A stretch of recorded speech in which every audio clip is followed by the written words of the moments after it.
आज मैं आपके सामने मैथ्स का ये क्वेश्चन लेकर आई हूँ और ये जो क्वेश्चन है ये मैंने लिया है क्लास 9th की मैथ्स के सीबीएसई की होसवा सैम्पल पेपर की बुक से ये मैंने क्वेश्चन लिया हुआ है। तो चलिए क्वेश्चन समझते हैं। क्वेश्चन क्या बोल रहा है, in a four-sided field the length of the longer diagonal is 120 metre, the length of the perpendiculars from the opposite sides vertices upon this diagonal are 12.7 metre and 7.3 metre, find the area of the field. यहाँ पे ये बोल रहा है कि एक 4 side का field है, मतलब कि एक ऐसा फील्ड है जिसका कि 4 साइड है। अब इसमें ये बोल रहा है कि इस फील्ड का जो सबसे लंबा डायगोनल है, जो लॉन्गर डायगोनल है, उसका लेंथ 120 मीटर दिया हुआ है। अब क्या बोल रहा है, the length of the perpendiculars from the opposite side vertices upon this diagonal are 12.7 metre and 7.3 metre. इसके बाद ये बोल रहा है कि बाकी जो दो अपोजिट साइड जो दो अपोजिट वर्टिसेस हैं वहाँ से क्या किया गया है, परपेंडिकुलर जो है उन दोनों वर्टिसेस से किस पर ड्रॉ किया गया है, किस पर किया गया है, लॉन्गर डायगोनल पर ड्रॉ किया गया है, जिनका की लेंथ ये दिया हुआ है 12.7 मीटर और 7.3 मीटर। तो find the area of the field. तो हमें इसी जो 4-साइडेड फील्ड है ना, इसका हमें एरिया फाइंड करना है। तो देखिए इसको डायग्राम से ही ज़्यादा अच्छे से समझा जा सकता है। यहाँ पर जो फील्ड है वो 4 साइड का फील्ड है, ठीक है ना। तो 4 साइड का फील्ड है, तो और उसमें एक चीज़ क्या बता रहा है कि 4-साइडेड फील्ड है। तो आप ये जानते होंगे कि कोई भी 4 साइड का कोई भी डायग्राम बनाइए, ये ठीक है ना। तो इसमें एक डायगोनल बड़ा होना चाहिए, एक डायगोनल बड़ा होना चाहिए। देखिए अब देखिए यहाँ पे डायगोनल, यहाँ पर आपको 2 डायगोनल दिख रहा होगा, एक ये डायगोनल दिख रहा होगा, इसका नाम मैं D1 दे रही हूँ, और एक ये डायगोनल है D2। तो सबसे बड़ा वाला डायगोनल क्या है, ये D1। तो यहाँ पर इस बड़े वाले डायगोनल की बात हो रही है, ठीक है। तो चलिए पहले इसमें हम डायग्राम बनाए, पहले 4 साइड का हम फील्ड बनाते हैं। तो 4 साइड का कैसा भी हो सकता है फील्ड, ठीक है ना। तो मान लीजिए कि मैं यहाँ पर ये बना रही हूँ, मान लीजिए ये 4 साइड का फील्ड है। इस तरीके से भी ले सकते हैं। देखिए 4 साइड है ना, ये रहा 4 साइड, ये 1 2 3, यहाँ नाम दे दूँ A B C और D। भाई 4 साइड का कैसा भी फील्ड हो सकता है, आप चाहे तो ऐसे भी ले सकते हैं। ये भी 4 साइड का फील्ड हो गया, ठीक है ना। एग्जैक्ट तो बता नहीं रहा है ना कि क्या शेप है, लेकिन हाँ इतना हम जानते हैं कि 4 साइड है। और 4 साइड जिसका भी होता है वो क्या होता है, क्वाड्रिलेटरल होता है। तो आप ऐसे बना लीजिए, चाहे ऐसे बना लीजिए, चाहे आप ऐसे करके बना लीजिए, ऐसे करके बना लीजिए। ये भी आपका 4 साइड का फील्ड हो गया। जैसा भी बनाइए पर 4 साइड होना चाहिए। तो 4 साइड हमेशा क्वाड्रिलेटरल का होता है, ठीक है। तो ये 3 तरह का शेप है, मैं ये वाला लेकर चल रही हूँ, ठीक है। तो अब ये 4 साइड का मेरा फील्ड होगा। अब इसमें ये बोल रहा है कि जो सबसे लंबा डायगोनल है, तो देखिए यहाँ से लंबा डायगोनल जो होगा वही वाला, जो जिसका लेंथ सबसे बड़ा होगा वही डायगोनल आप ड्रॉ कीजिएगा। तो देखिए डी से बी अगर हम ज्वाइन करते हैं तो ये वाली डायगोनल जो होगी सबसे लंबी होगी, और अगर हम ए से लेकर सी तक ड्रॉन करते हैं तो ये छोटी, इसका जो लेंथ होगा डायगोनल का छोटा होगा। तो यहाँ पर लंबे वाला जो लॉन्गर डायगोनल है ना, उसका लेंथ 120 मीटर बता रहा है। तो यहाँ जो लंबा जो डायगोनल बनेगा हम ये वाला ज्वाइन करेंगे BD, क्योंकि ये वाला ज्वाइन करेंगे तो ये वाला डायगोनल छोटा होगा। तो यहाँ पर जो लंबा डायगोनल होगा वो हमने कौन सा ज्वाइन किया है, B और D वाला लिया है। तो इसका लेंथ BD, देखिए BD क्या है, लॉन्गर डायगोनल है, लॉन्गर डायगोनल जिसका की लेंथ कितना दिया हुआ है BD का 120 मीटर। ये हो गया। अब क्या बोल रहा है, the length of the perpendiculars. अब देखिए यहाँ पे परपेंडिकुलर ड्रॉ किया गया है, पर कहाँ से, from the opposite side vertices. अब देखिए ये वाला तो ये B और D जो देखिए ये क्या है, 4 साइड का है रेक्टेंगल, 4 साइड का फील्ड है। इसमें कितने कॉर्नर्स हैं, कॉर्नर में वर्टिसेस कितने हैं, 1 2 3 4 ही होंगे। 4 साइड तो 4 वर्टिसेस होंगे, ठीक है ना। इन्हीं को 4 वर्टिसेस के, तो ये 2 वर्टिसेस जो है ये वाला तो डायगोनल में यूज हो गया। बचा क्या, ये 2 अपोजिट, ये क्या बोल रहा है, अपोजिट साइड वर्टिसेस, इसकी बात हो रही है। ये जो बच रहा है A और C, ये वाला कॉर्नर, ये 2। तो यहाँ से क्या किया गया है, परपेंडिकुलर ड्रॉ किया गया है इधर से A से पर, अब किस पर, अपॉन दिस डायगोनल किस पर, अपॉन दिस डायगोनल, किस डायगोनल पर, यही लॉन्गर डायगोनल पर। लॉन्गर डायगोनल हमारा क्या है, BD है ना।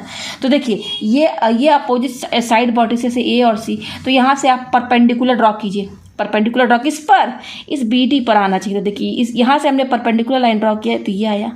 तो परपेंडिकुलर है, इसका मतलब कि 90 डिग्री का एंगल बनाएगा ये, यही ना। उसी तरीके से इस साइड से भी आप परपेंडिकुलर ड्रॉ कीजिए, और ये दोनों परपेंडिकुलर जो है ना इसी BD पर ही गिरेगा, जो लॉन्गर डायगोनल है। तो यहाँ से लीजिए, तो यहाँ से लेंगे तो ये आएगा इस तरीके से, ये हुआ, ये भी 90 डिग्री होगा।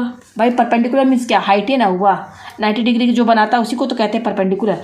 तो ये आपको समझ में आ गया। तो देखिए ये यहाँ से परपेंडिकुलर ड्रॉ किया गया है और C से, ये ए सी ही क्यों ले गया है, क्योंकि यहाँ पर अपोजिट साइड वर्टिसेस बोल रहा है। तो ये बी और डी जो पॉइंट है यहाँ से, तो हमने लॉन्गर डायगोनल बना दिया, तो बच रहा है ए और सी।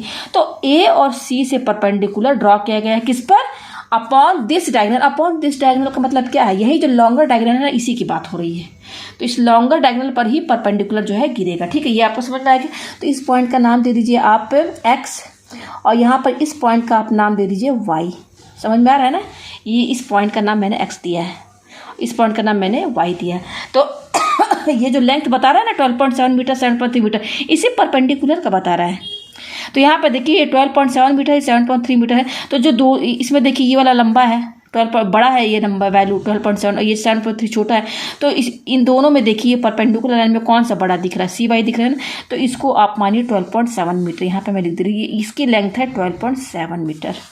और ये जो ए एक्स है इसका कितना हम मान लेते हैं 7.3 मीटर। ये आपको डायग्राम समझ में आ गया।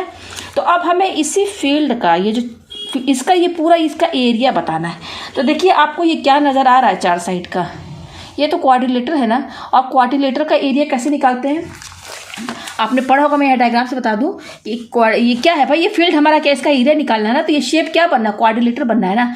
तो क्वाड्रिलेटर का एरिया कैसे निकालो, देखिए मैं आपसे आपको डायग्राम से बना दूँ, समझा दूँ। मान लीजिए ये क्वाड्रिलेटर है हमारा, ये हमारा डायगोनल है, ठीक है। और यहाँ से इस तरीके से बाकी जो अपोजिट साइड वर्टिसेस है ये और ये, यहाँ से परपेंडिकुलर ड्रॉ किया गया, ठीक है।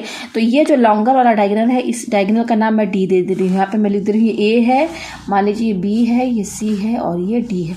और इसका नाम मैं दे रही हूँ एम, और इस पॉइंट का नाम मैं दे रही हूँ एन, ठीक है। और ये 90 डिग्री का एंगल बनना है, परपेंडिकुलर है, ठीक है ना। तो कभी भी अगर मान लीजिए क्वाड्रिलेटर का एरिया निकालना हो तो उसका क्या फार्मूला होता है, वही मैं आपको बता रही हूँ। ये एसी क्या है, इस एसी को मैंने क्या माना, ये डायगोनल, इसको मैं डी मान रही हूँ। और ये जो बीएम है इसका हाइट मैं h1 मान रही हूँ, और ये जो MDN है इसका मैं हाइट h2 मान रही हूँ। तो यहाँ पे देखिए एरिया ऑफ क्वाड्रिलेटर जो होता है, क्वाड्रिलेटर का नाम है ABCD, यही नाम है। वो क्या होता है, हाफ इंटू डायगोनल। ये डायगोनल क्या है हमारा AC, ये डायगोनल, ये देखिए ये डी दिखा है ना मेरा, ये डायगोनल डी यानी कि इसका लेंथ AC का, डी इंटू हाइट h1 और h2 इनका सम, h1 प्लस h2, ये फार्मूला होता है। किसी भी क्वाड्रिलेटर का एरिया इस तरीके से निकलता है। तो यहाँ पर तो ऑलरेडी सारी वैल्यूज दी हुई हैं भाई। BD लॉन्गेस्ट डायगोनल जो है ये BD, इसका तो दे दिया है लेंथ 120 मीटर। और जो परपेंडिकुलर ड्रॉ किया गया है यहाँ A से और पॉइंट C से, तो उसका भी लेंथ यहाँ पे बता दिया है। तो ये अगर कंपेयर किया जाए तो बिल्कुल यही बनना है डायग्राम। H1 H2 हमारा यहाँ पर क्या है, ये हमारा H1 है, ये हमारा H2 है, और ये D क्या है हमारा, ये डायगोनल D भी है। तो बस जस्ट फार्मूला लगाते ना। तो चलिए अब इसको सॉल्व करते हैं। तो यहाँ पर देखिए ये आप जैसे क्वेश्चन बोला उसके हिसाब से मैंने ये डायग्राम बना दिया। अब हमको एरिया ऑफ फील्ड निकालना है। तो फील्ड क्या, हमारा जो फील्ड है क्वाड्रिलेटर के शेप का है। तो हम यहाँ पर क्या लिखेंगे, एरिया ऑफ ए क्वाड्रिलेटरल ही तो है। क्वाड्रिलेटर क्या, हमारा फील्ड की बात हो रही है। क्या नाम दिया है, ABCD का नाम दे दीजिए। ABCD इक्वल टू क्या फॉर्मूला है, हाफ इंटू डायगोनल। देखिए डायगोनल क्या है, ये हमारा BD है ना, BD यहाँ पर तो BD लिखिए, इंटू हाइट जो दो परपेंडिकुलर ड्रॉ किया गया है, ये AX और YC, इसका लेंथ और इसका लेंथ दोनों का सम। तो इसका लेंथ यानी कि AX प्लस ये देखिए इंटू है, ये X लिखा हुआ है, ये इंटू ये X है, AX से प्लस क्या CY प्लस CY। तो ये क्या हो जाएगा, हाफ इंटू BD कितना दिया हुआ है, ये देखिए 120 दिया हुआ है। तो 120 इंटू AX इसका लेंथ कितना दिया हुआ है AX, यहाँ पे मैं लिख दूँ जो AX दिया हुआ है वो दिया हुआ है 7.3 मीटर, और ये जो CY दिया हुआ है ये दिया हुआ है 12.7 मीटर। तो AX प्लस CY इनका सम यानी कि 7.3 प्लस क्या है 12.7, ठीक है। और यहाँ पर जो यूनिट दी हुई मीटर में दिया हुआ है, तो एरिया की यूनिट क्या होगी, जो भी इस फील्ड का जो एरिया निकलेगा वो क्या होगा, मीटर स्क्वायर होगा। तो इसको जस्ट सॉल्व कर लेना है। तो 1/2 इंटू 120 इंटू इन दोनों को जोड़ लीजिए 12.7 और ये 7.3, ये 10 हो गया 0 और ये 20 आ रहा है। इसको सम करेंगे तो 20 आएगा। तो देखिए 2 6 12, ये कट गया यहाँ से, और यूनिट क्या रहेगी, मीटर स्क्वायर कट गया यहाँ पर। तो अब इसको इंटू कर लीजिए 60 और 20, तो 6 2 12, और यहाँ पे 2 0 लगा दीजिए मीटर स्क्वायर। तो इसका मतलब कि इस फील्ड का जो एरिया वो कितना है, 1200 मीटर स्क्वायर। तो उम्मीद है आपको ये क्वेश्चन जो है अच्छे समझ में आ गया होगा।